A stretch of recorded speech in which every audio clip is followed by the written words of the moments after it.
الحمد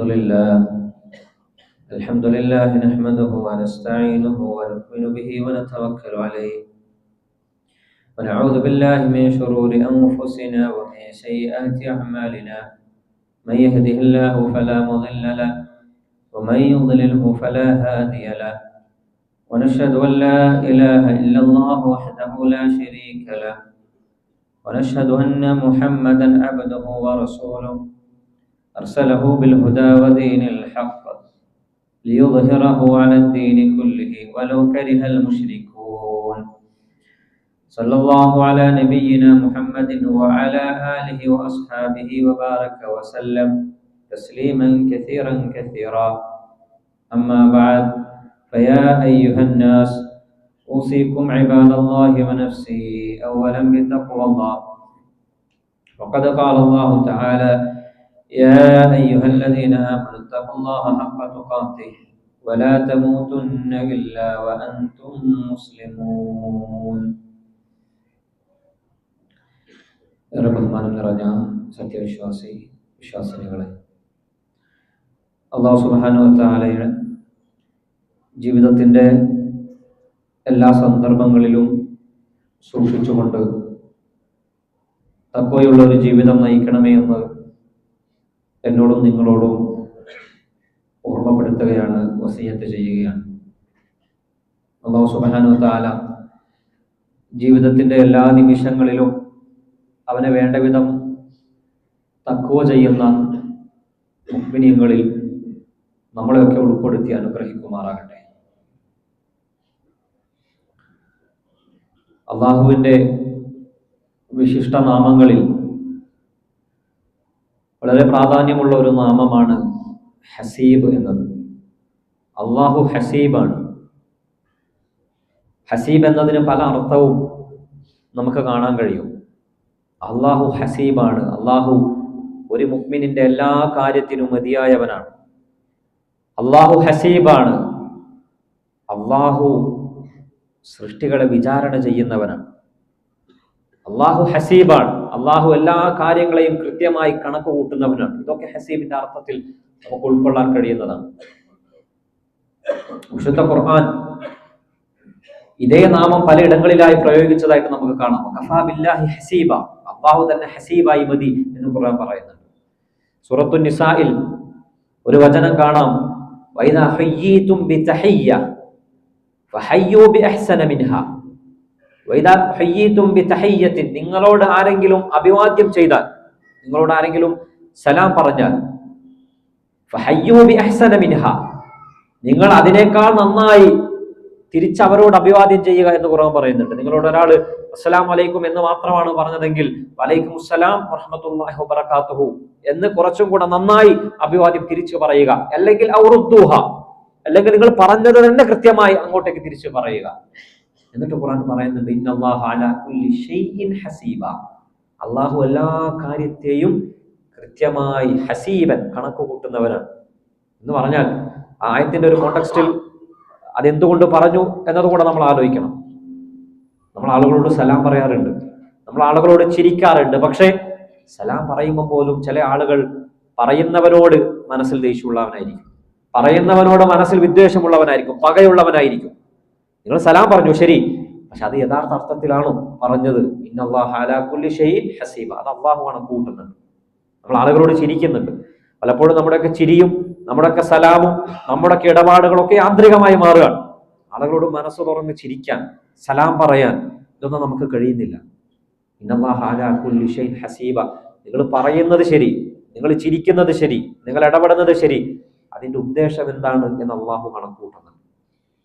റസൂൽ സല്ലല്ലാഹു അലൈഹി വസല്ലം മദീനയിലേക്ക് വരുന്ന ഒരു ചരിത്ര സന്ദർഭം നമുക്ക് കാണാൻ കഴിയും. എല്ലാ മുഅ്മിനീങ്ങളും പ്രവാചകൻ ഇങ്ങനെ കാത്തുകെട്ടി നിൽക്കുകയാണ്. ഇങ്ങനെ ഒരാൾ വരാനുണ്ട് എന്ന് നാട് മുഴുവൻ ഇങ്ങനെ പറഞ്ഞു നടക്കാണല്ലോ. സ്വാഭാവികമായി യഹൂദരും മദീനയെ താമസിക്കുന്നുണ്ട്. അവരും ഇതാരാ വരുന്നത് എന്ന് വളരെ ആകാംക്ഷയോടെ കാത്തു നിൽക്കുകയാണ്. അതിൽ ജൂത പണ്ഡിതനായ അബ്ദുല്ലാഹി ബിൻ സലാം അദ്ദേഹം പറയാണ്, ഇങ്ങനെ പ്രവാചകൻ വരുന്നുണ്ട് എന്ന് പറഞ്ഞിട്ട് ആകാംക്ഷയോടെ കാത്തു നിന്നു. അവസാന പ്രവാചകൻ വന്നു. ഈ പ്രവാചകൻ പറയുന്ന ആദ്യത്തെ സന്ദേശം എന്താണ് എന്നതായിരുന്നു എന്റെ ഫോക്കസ്. പല ആളുകളും പലതാണല്ലോ ഫോക്കസ് ചെയ്യാൻ. അദ്ദേഹം പണ്ഡിതനാണ്. ഇദ്ദേഹം പറയാം, പ്രവാചകൻ പറയുന്നത് മദീനയോട് മദീനയോട് വന്നിട്ട് പ്രവാചകൻ പറയുന്ന ആദ്യത്തെ സന്ദേശം എന്താണ്? ഞാൻ നോക്കിയപ്പോൾ പ്രവാചകൻ പറയാണ്, അയ്യുഹന്നാസ് അഫ്ശുസ് സലാം വഅത്ഇമുത് തആം. റസൂൽ സല്ലല്ലാഹു അലൈഹി വസല്ലം പറയാണ്, അഫ്ശുസ് സലാം, നിങ്ങൾ സമാധാനം വർദ്ധിപ്പിക്കുക എന്നതിനർത്ഥം പറയാം. നിങ്ങൾ സലാം വർദ്ധിപ്പിക്കുക, പരസ്പരം സലാം പറയുക. നമ്മൾ ആലോചിച്ചു, ഇസ്ലാം എന്ന് പറയുന്നത് സലാമാണ് എന്ന് നമ്മൾ പറയാറുണ്ട്.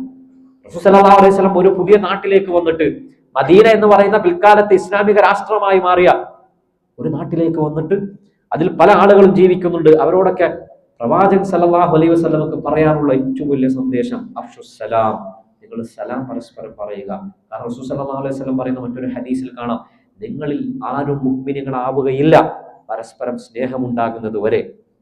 നിങ്ങൾക്ക് പരസ്പരം സ്നേഹം ഉണ്ടാവുകയില്ല പരസ്പരം സലാം പറയുന്നവരെ. അതിന്റെ അകക്കാമ്പ് നമ്മൾ പരിശോധിച്ചു എന്ന് പറഞ്ഞാൽ വാക്കുകൊണ്ടുള്ള സലാമല്ല, മനസ്സുകൊണ്ടുള്ള സലാം. നിങ്ങൾ സലാം പറയാതെ നിങ്ങൾ സ്നേഹിക്കുകയില്ല. കുറച്ചുകൂടെ ഗൗരവത്തിൽ നമ്മൾ മനസ്സിലാക്കുക, നമ്മൾ പരസ്പരം സ്നേഹിക്കുന്നത് വരെ നമ്മൾ വിശ്വാസികളാവുകയില്ല എന്ന് റസൂൽ സല്ലല്ലാഹു അലൈഹി വസല്ലം പറഞ്ഞു. പരസ്പരം സ്നേഹമില്ല, വെറും പുന്നായമാണ്, കുശുമ്പാണ്, അസൂയയാണ്, പകയാണ്, പിന്നെ ഈമാനൊന്നും പ്രത്യേകിച്ച് കാര്യമൊന്നുമില്ല. നിങ്ങൾ വിശ്വാസികളാവില്ല പരസ്പരം സ്നേഹമുണ്ടാകുന്നത് വരെ എന്നതാണ്. അവിടെ അള്ളാഹു പറയുന്നത് ഇന്നല്ലാഹ അലാ കുല്ലി ഷൈഇൻ ഹസീബ, നിങ്ങൾ പറയുന്ന വാക്കുകളും പ്രവർത്തികളും അതെന്ത് ഉദ്ദേശത്തിലാണ് പറയുന്നത് എന്ന് അള്ളാഹുവിന് അറിയാം. വകഫാ ബില്ലാഹി ഹസീബ, ഒരു മുഅ്മിനിന് എല്ലാ കാര്യങ്ങളും ഏറ്റെടുക്കാൻ അള്ളാഹു മാത്രം മതി. അതുകൊണ്ടാണ് ഇമാം ബുഖാരി റിപ്പോർട്ട് ചെയ്ത ഒരു ഹദീസിൽ ഇബ്നു അബ്ബാസ് റളിയല്ലാഹു തആല അൻഹു പറയാണ്, വകാന ആഖിറു ഖൗൽ ഇബ്രാഹിം ഹീന ഉൽഖിയ ഫിന്നാർ.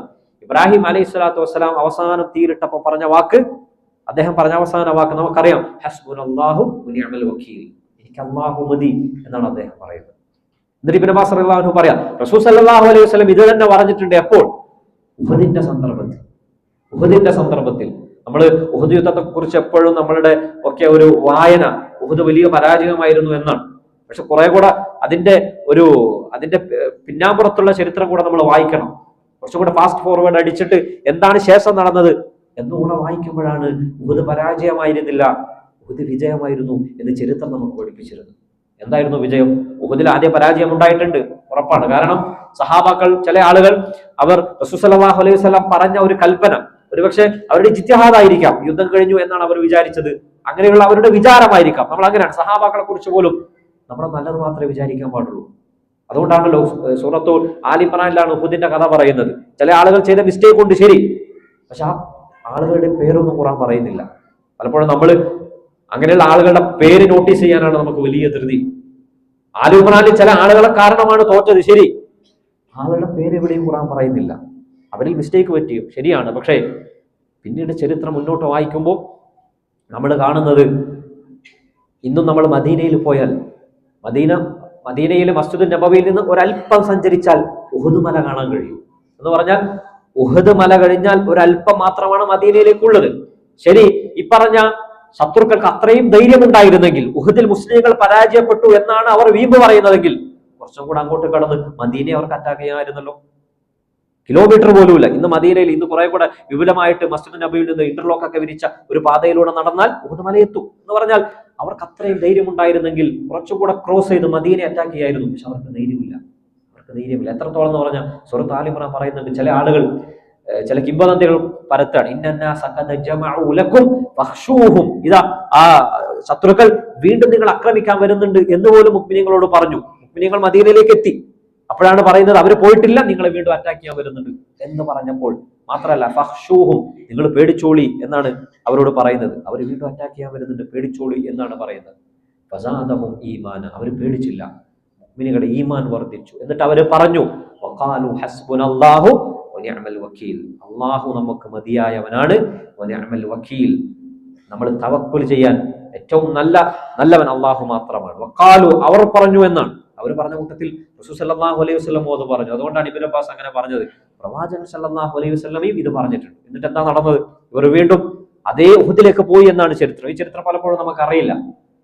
ഉഹദിൽ നിന്ന് മുസ്ലിങ്ങളെ തുരത്തി ഓടിച്ചു എന്ന് പറഞ്ഞ ശത്രുക്കൾ തിരിച്ച് റസൂൽ സല്ലല്ലാഹു അലൈഹി വസല്ലമയും സംഘവും ഉഹദിലേക്ക് തിരിച്ചു പോയപ്പോ പിന്നെ അവരവിടെ കാണാനില്ല. അവര് പേടിച്ചു പോയി എന്നാണ് ചരിത്രം. അതുകൊണ്ടാണ് ഉഹദ് വിജയമായിരുന്നു എന്ന് ഞാൻ പറഞ്ഞത്.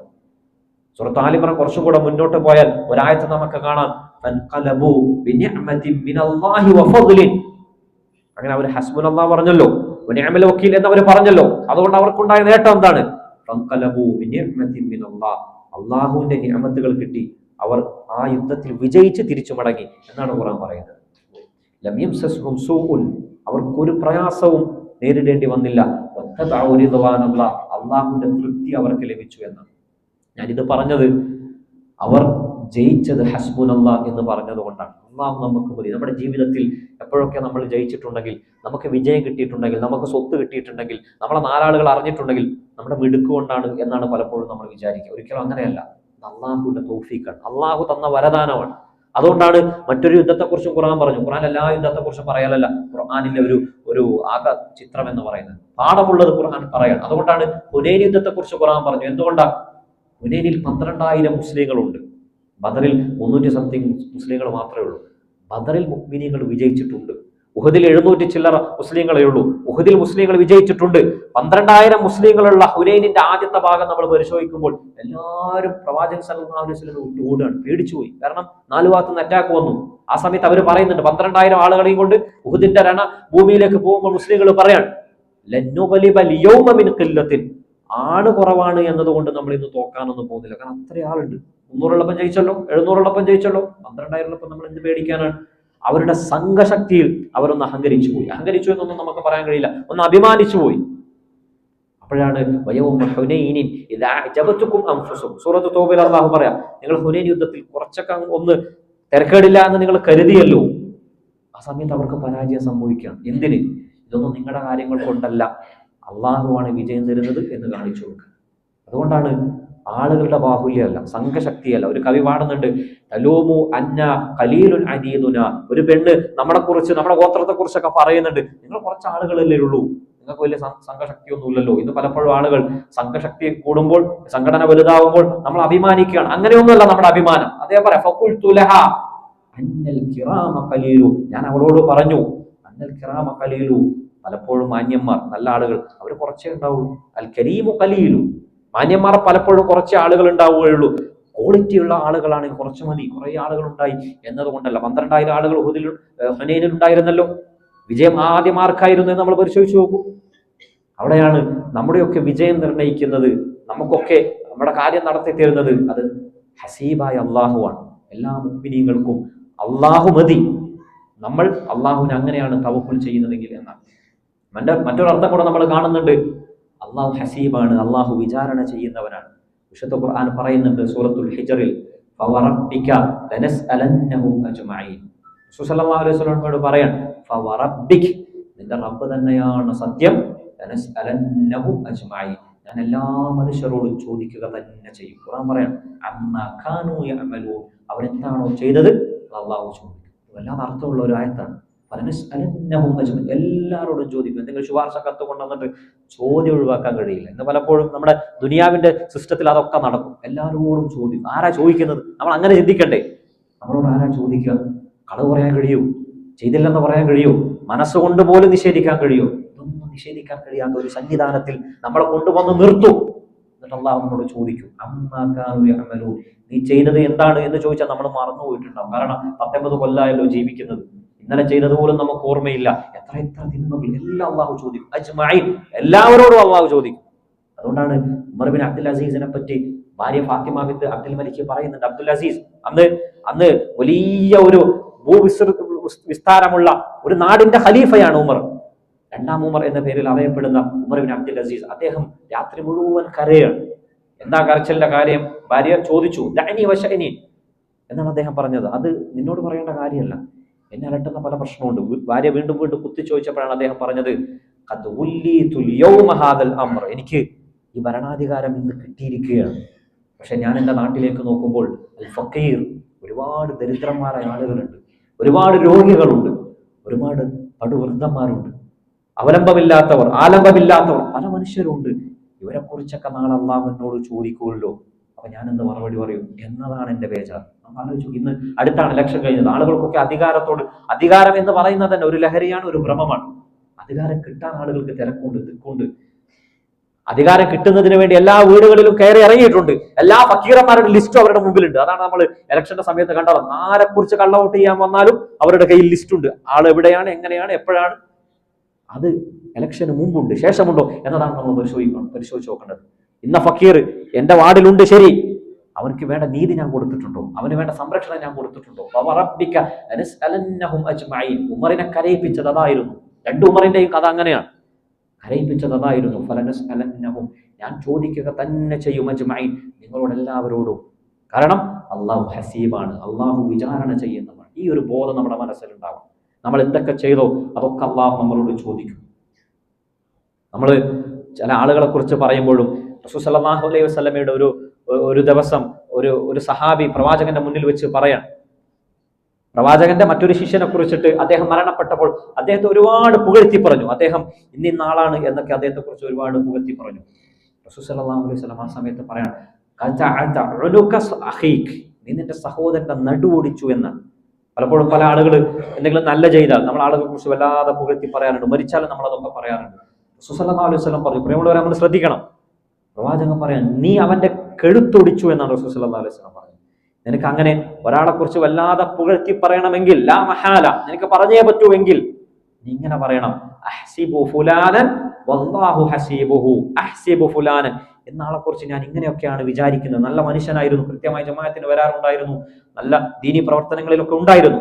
അഹ്സിബു ഫുലാനൻ, അങ്ങനെയാണ് എന്നാണ് ഞാൻ കരുതുന്നത്. വല്ലാഹു ഹസീബുഹു, പക്ഷെ അവന്റെ ഹസീബ് ആരാണ്? അത് അള്ളാഹുവാണ്. അവൻ എന്തായിരുന്നു എന്നത് നമുക്ക് ആർക്കും അറിയില്ല. അതാരായിരുന്നു എന്ന് അള്ളാഹുവിനെ അറിയും. നീ അങ്ങനെ പറയണം, നീ അങ്ങനെ പറയണം. ഇത് ആരെ കുറിച്ചാണ് പറയുന്നത്? ഒരു സഹാബി മറ്റൊരു സഹാബിയെ കുറിച്ച് പറയുമ്പോഴാണ് എന്ന് നമ്മൾ ഓർക്കണം. റസൂൽ സല്ലല്ലാഹു അലൈഹി വസല്ലമയുടെ സഹാബാക്കളൊക്കെ അള്ളാഹുവിന്റെ തൃപ്തി കിട്ടിയവരാണ്. പക്ഷേ എന്തിനാ പ്രവാചകൻ നമുക്ക് പഠിപ്പിച്ചു തന്നത്? ഇനി അങ്ങോട്ടുള്ള ജീവിതത്തിൽ നമ്മൾ എന്ത് ചെയ്യണം എന്നറിയാൻ വേണ്ടി. ആളുകളെ കുറിച്ച് എന്തെങ്കിലും ഒരു നന്മ ചെയ്താൽ നമ്മൾ വല്ലാതെ പുകഴ്ത്തി പറയും. പല ആളുകൾ എന്തെങ്കിലും സംഭാവന ചെയ്താൽ സമ്മേളനം വിളിക്കുന്നു, ആളെ കുറിച്ച് വല്ലാതെ പറയുന്നു, അദ്ദേഹത്തിന്റെ നീയത്ത് തന്നെ നഷ്ടപ്പെടുകയാണ്. അങ്ങനെയുണ്ട്. ചില ആളുകൾക്ക് കൊടുക്കുമ്പോൾ നല്ല നീയത്ത് ഉണ്ടാവും, പക്ഷെ വല്ലാതെ അപ്രിസിയേറ്റ് ചെയ്താൽ ആളുകളുടെ നീയത്ത് ബാത്തിലായി പോകും. അതുകൊണ്ടാണ് നീ നിന്റെ സഹോദരന്റെ കെഴുത്തൊടിച്ചു എന്ന് പറയാം. നല്ല ഒരു നീയത്ത് ചെയ്ത അമലാണ്. നിന്റെ പറച്ചിൽ കാരണം അദ്ദേഹത്തിന്റെ നീയത്ത് തന്നെ നഷ്ടപ്പെട്ടു പോകും. മാത്രമല്ല, ഒരാളെ കുറിച്ചും നമുക്ക് അയാൾ സ്വർഗത്തിലാണ്, ഇയാൾ ഷഹീദാണ്, ഇയാൾ വലിയാണ് എന്ന് പറയാൻ കഴിയില്ല. ആരാ പറഞ്ഞത്? റസൂൽ സല്ലല്ലാഹു അലൈഹി വസല്ലം. നമ്മൾ ആലോചിച്ചു, ഇത് ആരെങ്കിലും മരിക്കാൻ കാത്തിക്കാണ്. ആ സമയത്തേക്ക് അദ്ദേഹത്തെ വലിയാക്കി, ജാറമുണ്ടാക്കി, ഉറൂസുകൾ നടത്തി. നമ്മൾ എത്ര ആളുകളെ കുറിച്ചാണ് നമ്മൾ കേൾക്കുന്നത്. മരണപ്പെടുന്ന അതേ സ്ഥലത്ത് അദ്ദേഹത്തിന്റെ വീട്ടിൽ ഒരു ജാറ ഉണ്ടാക്കുകയാണ്, മക്ബറ ഉണ്ടാക്കുകയാണ്, പിരിവ് തുടങ്ങുകയാണ്. പ്രിയമുള്ളവരെ, ആത്മാർത്ഥതയോടുകൂടി ചിന്തിക്കുന്ന മുസ്ലിങ്ങളെ നമ്മൾ ആലോചിക്കൂ. ഇതൊക്കെ ഒരു കച്ചവട കണ്ണിൽ വായിച്ചാൽ ഇതിന്റെ വാണിജ്യ താല്പര്യം എന്താണ് എന്ന് നമുക്ക് കൃത്യമായി വായിച്ചെടുക്കാൻ കഴിയും. റസൂൽ സല്ലല്ലാഹു അലൈഹി വസല്ലം പറഞ്ഞ ഹദീസല്ലേ, ഇമാം ബുഖാരി റിപ്പോർട്ട് ചെയ്ത ഹദീസല്ലേ. ഇതെന്താ നമ്മൾ കാണാതെ പോകുന്നത്? ഒരാളെ കുറിച്ചും ഇന്ന ആള് വലിയാണ് എന്ന് പറയാൻ പറ്റില്ല എന്നാണ്. മരിക്കുന്നതിന് മുമ്പേ വലിയാണ്. മരിച്ചാലോ അദ്ദേഹം ഇന്നിന്ന സ്ഥാനങ്ങളുള്ള വലിയാണ്, അദ്ദേഹത്തിന്റെ മക്ബറയുണ്ട്, ഇന്നിന്ന പ്രശ്നങ്ങൾ പരിഹരിച്ചു തരും എന്നൊക്കെ പറഞ്ഞിട്ടാണ് ഇന്ന് ബോർഡുകൾ കാണുന്നത്. ഇന്ന് പറഞ്ഞിട്ടാണ് സംഭാവനകൾ നടക്കുന്നത്, ഉറൂസുകൾ നടക്കുന്നത്. പ്രിയമുള്ളവരെ, റസൂൽ സല്ലല്ലാഹു അലൈഹി വസല്ലം പറയും, ഇന്നൊരു മനുഷ്യനെ കുറിച്ച് പോലും വലിയാണെന്ന് പറയാൻ കഴിയില്ല. സഹാബാക്കളെ കുറിച്ചല്ലേ പറഞ്ഞത്? അഹ്സിബു ഫുലാനൻ, നിനക്ക് പരമാവധി പറയാം, അഹ്സിബു ഫുലാനൻ, അങ്ങനെ നല്ല മനുഷ്യനായിരുന്നു എന്നാണ് ഞാൻ കരുതുന്നത്. വല്ലാഹു ഹസീബുഹു, അള്ളാഹു അദ്ദേഹത്തെ കുറിച്ച് വിചാരണ ചെയ്തോളും. അതുകൊണ്ടാണ് നമ്മൾ സഹാബാക്കളെ കുറിച്ച് പ്രാർത്ഥിക്കുമ്പോൾ നമ്മൾ പറയാൻ റഹീം അല്ലാഹ്, അള്ളാഹു റളി അല്ലാഹു തആല റളി അല്ലാഹു തആല അൻഹു, അവരിൽ അള്ളാഹു തൃപ്തിപ്പെട്ടു എന്ന് നമ്മൾ ഭൂതകാലക്രിയ വെച്ചിട്ടാണ് പറയുന്നത്. കാരണം അള്ളാഹുവിനെ തൃപ്തിപ്പെട്ടു എന്ന് ഖുർആൻ പറഞ്ഞതാണ്. ആ സഹാബാക്കൾ ഒഴിച്ച് താബിഈങ്ങൾ മുതൽ ഇവിടുന്ന് അങ്ങോട്ട് ആരൊക്കെ പിറന്നു വീണുവോ അവരെ കുറിച്ച് ആരെക്കുറിച്ചും ഇന്നാള് സ്വർഗത്തിലാണ് എന്ന് നമുക്ക് പറയാൻ കഴിയില്ല. ഇന്നാൾ അള്ളാഹുവിന്റെ വലിയാണ് എന്ന് നമുക്ക് പറയാൻ കഴിയില്ല. അഹ്സിബു ഫുലാനൻ, അങ്ങനെ ആയിരിക്കട്ടെ എന്ന് പറയാം. അതുകൊണ്ടാണ് നമ്മൾ റഹ്മത്തുള്ളാഹി അലൈഹി എന്ന് നമ്മൾ പറയാറുണ്ട്. ചില ആളുകളെ കുറിച്ച് ഹഫിളഹുല്ലാഹ് എന്ന് പറയാറുണ്ട്. എന്ന് പറഞ്ഞാൽ അള്ളാഹു തൃപ്തിപ്പെട്ടു എന്നല്ല അതിന്റെ അർത്ഥം, അള്ളാഹു തൃപ്തിപ്പെടട്ടെ എന്ന പ്രാർത്ഥനയാണ്. പല ആളുകളും തെറ്റിദ്ധരിക്കാറുണ്ട്. അള്ളാഹു തൃപ്തിപ്പെട്ടു എന്നൊരു പ്രഖ്യാപനം നമ്മൾ പറയുകയല്ല. അതുകൊണ്ടാണ് നമ്മൾ റസൂൽ സല്ലല്ലാഹു അലൈഹി വസല്ലം സഅദ് ഇബ്നു ഉബാദയുടെ വീട്ടിൽ പോയപ്പോൾ ഭക്ഷണം കഴിച്ചു. എന്നിട്ട് പ്രവാചകൻ സല്ലല്ലാഹു അലൈഹി വസല്ലം ഒരു പ്രാർത്ഥന നടത്തി. ആ പ്രാർത്ഥനയാണ് നമ്മൾ ആരുടെയെങ്കിലും വീട്ടിൽ നമ്മൾ അതിഥിയായി ക്ഷണിച്ചു, നമ്മൾ ഭക്ഷണം കഴിച്ചു, റാഹത്തിൽ നമുക്ക് ഭക്ഷണം തന്നു, നമുക്കൊരു ബാധ്യതയുണ്ട് ആ വീട്ടുകാർക്ക് വേണ്ടി, ഭക്ഷണം ഒരുക്കിയവർക്ക് വേണ്ടി നടത്തുന്ന പ്രാർത്ഥന. ആ പ്രാർത്ഥന പരിശോധിച്ച് നോക്കും. അക്കല തുആമുകുമുൽ അബ്റാർ, അക്കല തുആമുകുമുൽ അബ്റാർ വഅഫ്തറ ഇൻദകുമുസ് സായിമൂൻ വസല്ലത്ത് അലൈക്കുമുൽ മലായിക വദകറകുമുല്ലാഹു ഫീമൻ ഇൻദ. ഇതാണ് പ്രാർത്ഥന. ഇത് റസൂൽ സല്ലല്ലാഹു അലൈഹി വസല്ലം ആരെങ്കിലും ഭക്ഷണം തന്നാൽ നടത്തേണ്ട പ്രാർത്ഥനയായി പഠിപ്പിച്ചു തന്നിട്ടുണ്ട്. അക്കല തുആമുകുമുൽ അബ്റാർ, അക്കല എന്ന് പറഞ്ഞാൽ തിന്നു എന്നാണല്ലോ. ആ പ്രാർത്ഥനയുടെ നേർക്ക് നേരെ അർത്ഥം വെച്ചാൽ എന്താ അർത്ഥം വരിക? നിങ്ങളുടെ അടുക്കൽ വെച്ച് മഹത്തുക്കൾ ഭക്ഷണം കഴിച്ചിരിക്കുന്നു. ഇതാരാ പറയുന്നത്? തിന്ന ഞാൻ തന്നെ പറയുകയാണെങ്കിൽ ഞാൻ മഹാനാണ് എന്ന് പറയല്ലേ എന്ന് പറയാം. അതിന്റെ അർത്ഥം അങ്ങനെയല്ല. അക്കല ത്വആമുകുമുൽ അബ്റാർ, നിങ്ങളുടെ അടുക്കൽ വെച്ചിട്ട് മഹത്തുക്കൾ ഭക്ഷണം കഴിക്കട്ടെ എന്ന പ്രാർത്ഥനയാണ്. അഫ്തറ ഇൻദകുമുസ് സായിമൂൻ, നോമ്പുകാർ നിങ്ങളുടെ അടുക്കൽ വെച്ച് നോമ്പ് മുറിച്ചു എന്നല്ല, നല്ല നോമ്പുകാർ നിങ്ങളുടെ അടുക്കൽ വെച്ച് നോമ്പ് മുറിക്കട്ടെ എന്ന പ്രാർത്ഥനയാണ്. വസല്ലത്ത് അലൈക്കുമുൽ മലായിക, മലക്കുകൾ നിങ്ങൾക്ക് വേണ്ടി പ്രാർത്ഥിച്ചു എന്നല്ല, നിങ്ങൾക്ക് വേണ്ടി പ്രാർത്ഥിക്കട്ടെ എന്നാണ്. വദക്കറകുമുല്ലാഹു ഫീമൻ ഇൻദ, അള്ളാഹു നിങ്ങളെ കുറിച്ച് അവരുടെ ചുറ്റുമുള്ളവരോട് നല്ലത് പറയട്ടെ. ഇത് പ്രാർത്ഥനയാണ്. ഞാൻ ഇത്രയും പറഞ്ഞത് പ്രിയമുള്ളവരെ, നമ്മൾ ഏതൊരാൾ മരിച്ചാലും ഏതൊരാൾ എത്ര തന്നെ നന്മ ചെയ്താലും നമ്മൾ അദ്ദേഹത്തെ വലിയായി പ്രഖ്യാപിക്കുകയല്ല, ഷഹീദായി പറയുകയല്ല, മറിച്ചോ ഹസിബു ഫുലാനൻ വല്ലാഹു ഹസീബു. ഇത് പ്രത്യേകം പഠിക്കണം. ഇമാം ബുഖാരി റിപ്പോർട്ട് ചെയ്ത ഹദീസാണ്. രണ്ടാമത്തെ ഹസീബിന്റെ അർത്ഥം നമ്മൾ പറഞ്ഞു, അള്ളാഹു എല്ലാ കാര്യങ്ങൾക്കും മതിയായവനാണ്. വമൻ യതവക്കൽ അലല്ലാഹി ഫഹുവ ഹസ്ബുഹു, ആരെങ്കിലും അള്ളാഹുവിനെ തവക്കുൽ ചെയ്താൽ ഫഹുവ ഹസ്ബുഹു, അവൻ അള്ളാഹു മതി. വിശുദ്ധ ഖുർആൻ പറയാം. പലപ്പോഴും നമ്മൾ തവക്കുൽ ചെയ്യാറുണ്ട്, പക്ഷെ നമ്മൾ ആലോചിക്കണം, പൂർണ്ണമായ തവക്കുലാണോ നമ്മൾ ചെയ്തത് എന്ന് നമ്മൾ അറിയണം. എന്ന് പറഞ്ഞാൽ അള്ളാഹു എനിക്ക് നല്ലത് മാത്രമേ തരൂ എന്ന തവക്കുൽ, എനിക്ക് എന്തെങ്കിലും ഷർറുണ്ടെങ്കിൽ അള്ളാഹു തട്ടിത്തരും എന്ന ഉറച്ച ബോധ്യമുണ്ടോ? ഫഹുവ ഹസ്ബുഹു, അവൻ അള്ളാഹു മതി. അതുകൊണ്ടാണ് പ്രിയമുള്ളവരെ നമ്മളൊക്കെ ശ്രദ്ധിക്കണം, വീട്ടിൽ നിന്ന് പുറത്തിറങ്ങുമ്പോൾ റസൂൽ സല്ലല്ലാഹു അലൈഹി വസല്ലം പഠിപ്പിച്ചെന്ന പ്രാർത്ഥനയാണ്. ഇതൊക്കെ പ്രാർത്ഥനകളാണ്. ഈ പ്രാർത്ഥനകൾ പലപ്പോഴും അള്ളാഹു നമ്മൾ ഏറ്റെടുക്കാനുള്ള പ്രാർത്ഥന കൂടിയാണ്, നമ്മളത് മനസ്സിലാക്കാറില്ല.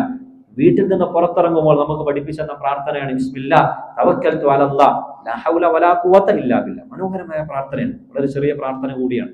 ബിസ്മില്ലാ തവക്കൽതു അലല്ലാഹ്, ഞാൻ അള്ളാഹുവിനെ തവക്കുൽ ചെയ്തു. ഇങ്ങനെ പറഞ്ഞാൽ ഹദീസിന്റെ വാക്യം കാണാം, അവനോട് പറയപ്പെടും ഫഖദ് ഹുദീത്, നിനക്ക് ഹിദായത്ത് നൽകപ്പെട്ടു. വീട്ടിൽ നിന്ന് പുറത്തിറങ്ങുമ്പോൾ പ്രിയമുള്ളവർ, നമ്മൾ ആലോചിച്ചു, ഇന്നത്തെ കാലഘട്ടത്തിൽ ഒരാൾ വീട്ടിൽ നിന്ന് പുറത്തേക്ക് പോകാൻ വഴിതെറ്റാനുള്ള എല്ലാ സാധ്യതയുണ്ടല്ലോ. ഇന്നലെ ക്രിസ്മസ് ആണ് നടന്നത്. എത്ര മെട്രോപോളിയൻ സിറ്റികളിലാണ് ഇന്നലെ ആഘോഷങ്ങൾ നടന്നത്, ലഹരി പബ്ബും മറ്റുമായി എത്ര ആഘോഷങ്ങൾ. ഇനി ന്യൂ ഇയർ വരാൻ പോവാണ്, അതും ആഘോഷമാണ്. ആളുകൾ പുറത്തേക്ക് ഇറങ്ങുമ്പോൾ തന്നെ വഴിതെറ്റാനുള്ള എല്ലാ സൗകര്യവും ഉണ്ട്. നല്ല നീയത്തിലാണ് പുറത്തിറങ്ങുന്നത്, കച്ചവടമാണ്, മാർക്കറ്റിൽ പോയിരിക്കാൻ കഴിയില്ലല്ലോ. നമ്മൾ ഈ ദുആ പറഞ്ഞുകൊണ്ട് പുറത്തേക്ക് ഇറങ്ങണം. രാഷ്ട്രീയ പ്രവർത്തനമാണ്, ഇറങ്ങാതിരിക്കാൻ പറ്റില്ലല്ലോ. എല്ലാ അഴിമതിയും നടക്കുന്നുണ്ട്. ഫഖദ് ഹുദീത്, അള്ളാഹു നിനക്ക് ഹിദായത്ത് തരും, അതാണ് ഒന്നാമത്തത്. വഖുഫീത്, അള്ളാഹു നിന്നെ ഏറ്റെടുക്കും. നമ്മൾ യാത്ര ചെയ്യാണ്, ഫ്ലൈറ്റ് ക്യാൻസലായി പോവാം, വാഹനം ബ്രേക്ക് ഡൗൺ ആയി പോവാം, മറ്റു പ്രയാസങ്ങൾ ഉണ്ടാകാം. വഖദ് ഖുഫീത്, അള്ളാഹു നിന്നെ ഏറ്റെടുക്കും, യാത്ര എളുപ്പമായി പോകും. അവസാനം പറയുന്നത് വഖീത്, അള്ളാഹു നിന്നെ സംരക്ഷിക്കും. നമ്മൾ ആലോചിച്ചു, റസൂൽ സല്ലല്ലാഹു അലൈഹി വസല്ലം ഈ പ്രാർത്ഥന പഠിപ്പിച്ചു തരുന്ന കാലഘട്ടത്തിൽ വല്ലാതെ റോഡ് ആക്സിഡന്റുകളൊന്നും വർദ്ധിക്കാത്തൊരു കാലമാണ്. ഫഖദ് വഖീത്, അള്ളാഹു നിന്നെ സംരക്ഷിക്കും. ഇന്ന് ഗേറ്റ് തുറക്കുമ്പോൾ തന്നെ നമ്മൾ കാണുന്ന പല വീഡിയോയിലും അങ്ങനെ ഗേറ്റ് തുറന്ന് പുറത്തേക്ക് കിടക്കുമ്പോൾ ആക്സിഡന്റ്. നമ്മൾ ഈ പ്രാർത്ഥന ചൊല്ലിയിട്ടുണ്ടോ എന്ന് നമ്മൾ ആലോചിച്ച് നോക്കാം. ബിസ്മില്ലാ തവക്കൽതു അലല്ലാഹ് വലാ ഹൗല വലാ ഖുവത ഇല്ലാ ബില്ലാഹ്. ഇത് നമ്മൾ ചൊല്ലേണ്ട പ്രാർത്ഥന, അള്ളാഹു നമ്മളെ ഏറ്റെടുക്കുമെന്നാണ്. സൂറത്തു തലാഖിൽ അള്ളാഹു പറയുന്നുണ്ട്, വമൻ യതവക്കൽ അലല്ലാഹി ഫഹുവ ഹസ്ബുഹു, ആരെങ്കിലും അള്ളാഹു ഏറ്റെടുത്താൽ അവൻ അള്ളാഹു മതി എന്ന് നമ്മൾ പറയാറുണ്ട്, നമ്മൾ അറിയാറുണ്ട്. പക്ഷെ പല ആളുകളും പറയാം, ഞാൻ അങ്ങനെ തവക്കുൽ ചെയ്തിട്ട് എന്റെ കാര്യമൊന്നും നടക്കുന്നില്ല എന്നൊക്കെ നമ്മൾ വിചാരിക്കും. അവിടെ മറ്റൊരു ആയത്തും കൂടെ നമ്മൾ കേൾക്കണം. ഖദ് ജഅലല്ലാഹു ലികുല്ലി ഷൈഇൻ ഖദറ, അള്ളാഹു എല്ലാ കാര്യത്തിനും ഒരു അളവ്, ഒരു കാലം, ഒരു സമയം നിശ്ചയിച്ചിട്ടുണ്ട്. ഞാൻ പറഞ്ഞ പാട് തരാൻ ഇത് നമ്മുടെ ഏതെങ്കിലും ഓഫീസ് ഒന്നും അല്ലല്ലോ. ഞാൻ അള്ളാഹുവിനോട് പറഞ്ഞിട്ടുണ്ട്, അള്ളാഹു ഏറ്റെടുത്തിട്ടുണ്ട്. നിനക്ക് എപ്പോ വേണം എന്ന് എനിക്കറിയില്ല, നിനക്ക് ഉചിതമായ സമയം ഏതാണോ ആ സമയത്ത് അള്ളാഹു തരിക തന്നെ ചെയ്യും. നീ ചോദിച്ചത് ഇതാണ്, അതിനേക്കാൾ നല്ലത് മറ്റൊന്നാണെങ്കിൽ അള്ളാഹു അത് തരും. അതുകൊണ്ടാണ് നിങ്ങൾ തവക്കുൽ ചെയ്തു, അള്ളാഹു നിങ്ങൾ ഏറ്റെടുത്തു, നിങ്ങൾക്ക് വേണ്ടത് അവൻ നിങ്ങൾക്ക് തരികയാണ്. അള്ളാഹു ഹസീബ്, അള്ളാഹു ഹസീബാണ്. മുആവിയ റളിയല്ലാഹു തആല അൻഹു, അദ്ദേഹം ഇസ്ലാമിക ലോകത്തെ വലിയ ഖലീഫയാണ്. അദ്ദേഹം ആയിഷ ബീവിയോട് ഒരു ഉപദേശം ചോദിച്ചുകൊണ്ട് കത്തെഴുതുന്നുണ്ട്. ആയിഷ എന്ന് പറഞ്ഞാൽ റസൂൽ സല്ലല്ലാഹു അലൈഹി വസല്ലമയുടെ ഭാര്യയാണ്. മഹദി, നിങ്ങൾ എനിക്കൊരു ഉപദേശം പറഞ്ഞു തരണം, പക്ഷേ വല്ലാതെ നീട്ടിപ്പറത്തി പറയരുത്, കുറച്ച് പറഞ്ഞാൽ മതി. ഒരു ഉപദേശം പറഞ്ഞു കൊടുത്തു ആയിഷ ബീവി. അസ്സലാമു അലൈക്കും അമ്മാ ബഅദ്, സലാം പറഞ്ഞു, ഒരൊറ്റ ഉപദേശം. ഞാൻ റസൂൽ സല്ലല്ലാഹു അലൈഹി വസല്ലം പറയുന്നത് കേട്ടിട്ടുണ്ട്, ഒരൊറ്റ ഹദീസാണ്. മൻ ഇൽതമസ റിളാ അല്ലാഹി ബിസഖ്തിൻ നാസ്, മനുഷ്യന്റെ വെറുപ്പ് അവഗണിച്ചുകൊണ്ട് അള്ളാഹുവിന്റെ തൃപ്തി ഒരു മനുഷ്യൻ തേടിയാൽ കഫല്ലാഹു മുഅ്നതൻ നാസ്, അള്ളാഹു മനുഷ്യരെ തൊട്ടുള്ള എല്ലാ ഷർറും അള്ളാഹു നീക്കിത്തരും. വമൻ ഇൽതമസ റിളാ അന്നാസി ബിസഖ്തില്ലാ, അള്ളാഹുവിന്റെ ദേഷ്യം അവഗണിച്ചുകൊണ്ട് മനുഷ്യരുടെ തൃപ്തിയാണ് ഒരു മനുഷ്യൻ തേടുന്നതെങ്കിൽ വക്കലഹുല്ലാഹു ഇലന്നാസ്, അള്ളാഹു ജനങ്ങളെ തന്നെ ജനങ്ങളിലേക്ക് വിട്ടുകൊടുക്കുമെന്നാണ്. ജനങ്ങളെ ഏറ്റെടുത്തോളൂ എന്ന് പറഞ്ഞാൽ അവന്റെ കാര്യം അള്ളാഹു ഏറ്റെടുക്കില്ല. വഅലൈക്കും അസ്സലാം എന്ന് പറഞ്ഞ കത്ത് അവസാനിപ്പിക്കും. നമ്മൾ ആലോചിച്ചു, അള്ളാഹുവിന്റെ തൃപ്തിയിലാണോ ജീവിക്കുന്നത്, അള്ളാഹു നമ്മുടെ കാര്യം ഏറ്റെടുക്കുമെന്ന്. അള്ളാഹുവിന്റെ തൃപ്തിയിലാണോ ജീവിക്കുന്നത്, അള്ളാഹു നമ്മളെ ഏറ്റെടുക്കും. അതുകൊണ്ടാണ് അള്ളാഹു ഹസീബാണ് എന്ന് പറയുന്നത്. അള്ളാഹു നമുക്കൊക്കെ കൃത്യമായി തവക്കുൽ ചെയ്യാനും ആ തവക്കലിലൂടെ ജീവിതത്തിന്റെ എല്ലാ നന്മകളും നേടിയെടുക്കാനുള്ള തൗഫീഖ് നൽകി നമ്മളൊക്കെ അള്ളാഹു അനുഗ്രഹിക്കുമാറാകട്ടെ. വാഖിറു ദഅവാന അൽഹംദുലില്ലാഹി റബ്ബിൽ ആലമീൻ.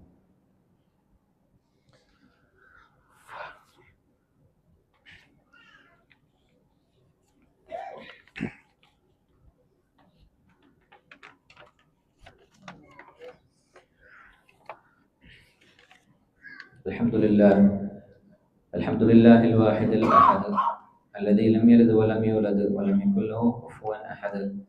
صلى الله على نبينا محمد وعلى آله وأصحابه الأبرار. وقد قال الله تعالى: يا أيها الذين آمنوا اتقوا الله وقولوا قولا سديدا يصلح لكم أعمالكم ويغفر لكم ذنوبكم ومن يطع الله ورسوله فقد فاز فوزا عظيما. അല്ലാഹു സുബ്ഹാനഹു വ തആല ജീവിതത്തിന്റെ എല്ലാ നിമിഷങ്ങളിലും സൂക്ഷിക്കണമേ എന്ന് ഒരിക്കൽ കൂടി ഓർമ്മപ്പെടുത്തുകയാണ്, വസിയത്ത് ചെയ്യുകയാണ്. വിശുദ്ധമായ റജബ് മാസം നമ്മളിലേക്ക് കടന്നു വന്നിരിക്കുകയാണ്. റജബ് മാസത്തിന്റെ പുണ്യവും അതിന്റെ പോരീശയൊക്കെ മനസ്സിലാക്കാൻ വിശുദ്ധ ഖുർആൻ പറയുന്ന ഒരൊറ്റ വാക്യം മാത്രം മതി. റജബിന്റെ മഹത്വം റസൂൽ സല്ലല്ലാഹു അലൈഹി വസല്ലമയുടെ കാലഘട്ടത്തിൽ മാത്രം സ്ഥിരപ്പെട്ട ഒരു മഹത്വമല്ല. ഖുർആൻ പറയുന്നത് യൗമ ഖലഖസ് സമാവാതി വൽ അർദ്, ആകാശവും ഭൂമിയും അള്ളാഹു സൃഷ്ടിച്ച അന്ന് മുതൽ റജബിന് മഹത്വമുണ്ട്. 4 മാസങ്ങളാണ് അശ്ഹുറുൽ ഹുറും, അതിലൊരു മാസമാണ് റജബ് എന്ന് പറഞ്ഞാൽ ഈ പ്രപഞ്ചമുണ്ടായ കാലം മുതൽ മഹത്വമുള്ള ഒരു മാസത്തിലാണ് നമ്മളൊക്കെ നിൽക്കുന്നത്. എന്താ നമ്മളുടെ ഒരു ഡ്യൂട്ടി? ആ ഒരു മാസത്തിൽ നമുക്ക് ചെയ്യാൻ കഴിയുന്നത് നല്ല പ്രവർത്തനങ്ങളാണ്. നല്ല അവസരങ്ങളിൽ നല്ല അമലുകൾ ചെയ്യുന്നുണ്ടെങ്കിൽ അള്ളാഹു ഇരട്ടിക്കിരട്ടിയായ പ്രതിഫലം തരുമെന്നാണ്. അതോടൊപ്പം നമ്മൾ മനസ്സിലാക്കണം, ഖുർആൻ പറയുന്നുണ്ട് ഫലാ തദ്ലിമു ഫീഹിന്ന അൻഫുസകും, നിങ്ങൾ ഒരു കാരണവശാലും ഇത്തരം മാസങ്ങളിൽ തിന്മകൾ ചെയ്തു പോകരുത്. ചില പണ്ഡിതന്മാരെ പറയാം, റമളാനിൽ നിങ്ങൾ തിന്മ ചെയ്യുന്നതിനേക്കാൾ ഗൗരവമുണ്ട് അശ്ഹുറുൽ ഹുറുമിൽപ്പെട്ട ഒരു മാസത്തിൽ തിന്മ ചെയ്യുന്നത്. കാരണം അതിന്റെ പേര് തന്നെ അൽ ഹുറും. ചില ആളുകൾ പറഞ്ഞത് ഹറാമുകൾ ചെയ്യാതിരിക്കാൻ, അതിന്റെ ഗൗരവം അറിയിക്കാൻ വേണ്ടിയാണ് അൽ അശ്ഹുറുൽ ഹുറും എന്ന പേര് തന്നെ കൊടുത്തത്. ഇബ്നു റജബ് ഹംബലി റഹ്മത്തുള്ളാഹി അലൈഹി പറയുന്നുണ്ട്, റജബിന് മറ്റൊരു പ്രത്യേകത കൂടിയുണ്ട്. റമളാൻ നമ്മളിലേക്ക് അടുത്തു എന്നൊരു സൂചന കൂടിയാണ് റജബ്. റജബ് ഒരു കാറ്റാണ്, ശഅബാൻ ഒരു മേഘമാണ്, റമളാൻ ഒരു മഴയാണ് എന്ന് അദ്ദേഹം പറയുന്നുണ്ട്.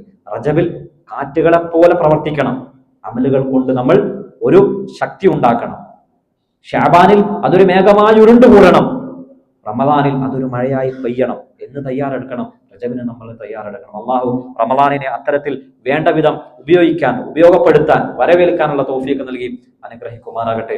മറ്റൊരു കാര്യം ഓർമ്മപ്പെടുത്താനുള്ളത്, SIR വിഷയത്തിൽ SIR സംസ്ഥാന തലത്തിൽ നിലവിൽ വന്ന മുസ്ലിം സംഘടനയുടെ ഒരു കോർഡിനേഷൻ കമ്മിറ്റിയായ SIR വാച്ച് പയ്യന്നൂർ മണ്ഡലം നടത്തിയ യോഗത്തിൽ ചില തീരുമാനങ്ങൾ കൂടെ നിങ്ങളെ അറിയിക്കുകയാണ്. പ്രത്യേകിച്ച് നമുക്കറിയാം, ഇന്ന് അതിന്റെ ഒരു കരട് രേഖ പട്ടിക പുറത്തിറങ്ങിയിട്ടുണ്ട്.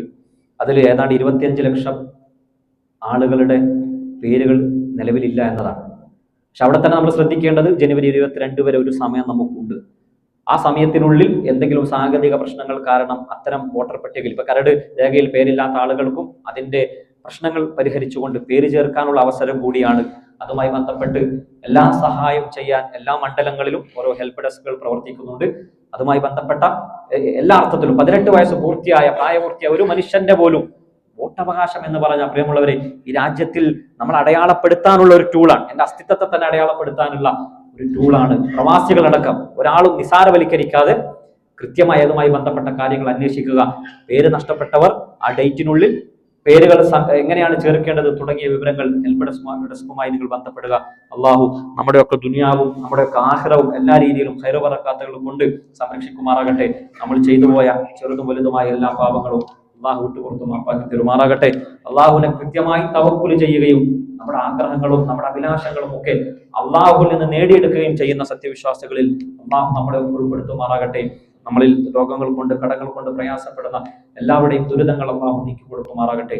നമ്മളിൽ മരണപ്പെട്ടു പോയ നമ്മുടെ മാതാപിതാക്കൾ, നമ്മുടെ വേണ്ടപ്പെട്ടവർ, അവരുടെ എല്ലാ പരലോക ജീവിതത്തിന്റെ എല്ലാ ഘട്ടങ്ങളും അള്ളാഹു എളുപ്പമാക്കി കൊടുക്കുമാറാകട്ടെ.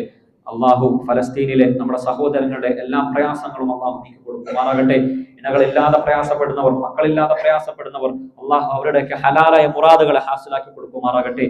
ഈമാനോടുകൂടി ജീവിച്ച് ഈമാനോടുകൂടി മരിച്ച് നാളെ ജന്നാത്തുൽ ഫിർദൗസിൽ ഒരുമിച്ച് കൂടാൻ അള്ളാഹു നമ്മളെയൊക്കെ അനുഗ്രഹിക്കുമാറാകട്ടെ. അല്ലാഹുമ്മ ഗ്ഫിർ ലിൽ മുഅ്മിനീന വൽ മുഅ്മിനാത്ത് വൽ മുസ്ലിമീന വൽ മുസ്ലിമാത്ത് അൽ അഹ്യാഇ മിൻഹും വൽ അംവാത്ത് إنك مجيب الدعوات وقاضي الحاجات. ربنا آتنا في الدنيا حسنة وفي الآخرة حسنة وقنا عذاب النار. إن الله يأمركم بالعدل والإحسان وإيتاء ذي القربى وينهى عن الفحشاء والمنكر والبغي يعظكم لعلكم تذكرون ولذكر الله أكبر والله يعلم.